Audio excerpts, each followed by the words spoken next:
So you're not going to hear this very often from my mouth, but to be in the NHL, you don't need to be dirty to be good. Well, in this case, he was a good guy, a good player, and probably the cleanest major pro athlete that I've ever heard of, because the stats are there. Ladies and gentlemen, today we're going to be talking about the legend of Val Fonteyne. Now, Valerie E.R.E., Ronald Fonteyne, is used to play left wing and some defense during his career.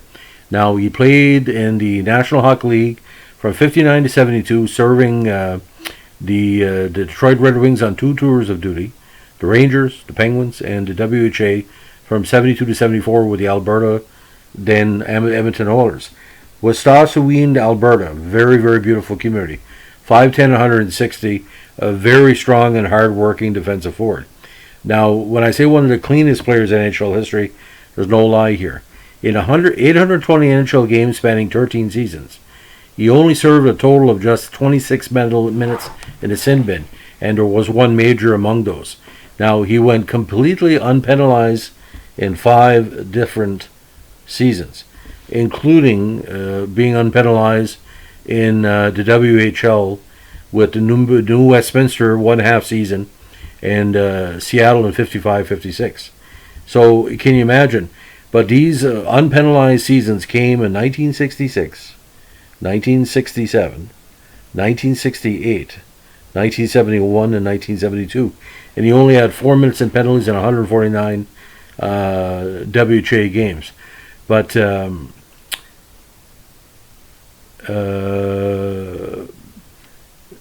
well, this has been confirmed. Allegedly, he got into a fight only once, but I still haven't seen the tape, so I don't know if they forgot to give a 2 and give a 5 instead.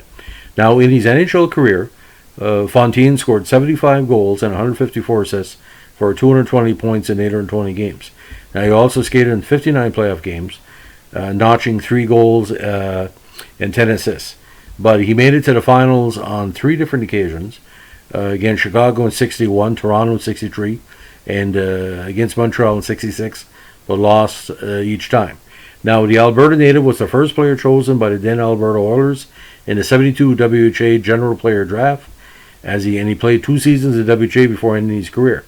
He was one of dozens of players to appear in a post-game ceremony when the Oilers played their final game at Ruxall Place in April 2016 before moving to a new arena. Now, in the WHL for the Seattle Americans, he was a heavy goal scorer and later the Totems. But his best season actually was the first year with the Oilers when he had 39 points. But with the Penguins in 69, he had 12 goals and 70 assists for 29 points. So statistically, he was good for 5 to 10 goals a season. And but in the postseason, coming up short for Detroit, because he came after the last dynasty.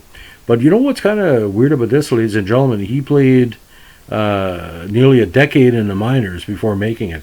And he was playing with Edmonton. He had just turned 38. So by the time he retired, he was almost 41. So a very durable career. Anyway, well-respected career. But in the next podcast, we're going to talk a little bit about the WHA General Player Draft to kind of break down the information as to what really happened in that combination draft with all the teams and some of the teams that didn't make it. Have a good day. Bye.